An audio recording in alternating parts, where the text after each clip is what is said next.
يقدم اللاعب الدولي الجزائري فيكتور لكحل مستويات أكثر من رائعة رفقة فريقه لو هافر الذي اقترب من تحقيق الصعود إلى الدوري الفرنسي الممتاز ليغ 1.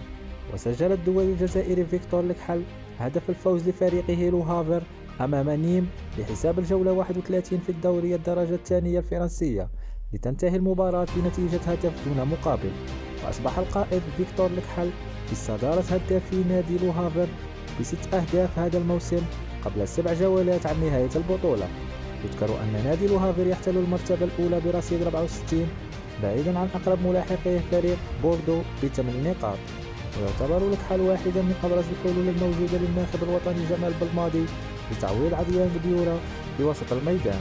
الجدير بالذكر أن لكحل لعب مباراة واحدة مع المنتخب الوطني الجزائري، وكانت ضد منتخب تونس وديا في شهر مارس من سنة 2019، إلا أنه أصيب حينها على مستوى الرباط الصليبي ليغيب بعدها عن جميع مباريات المنتخب الوطني.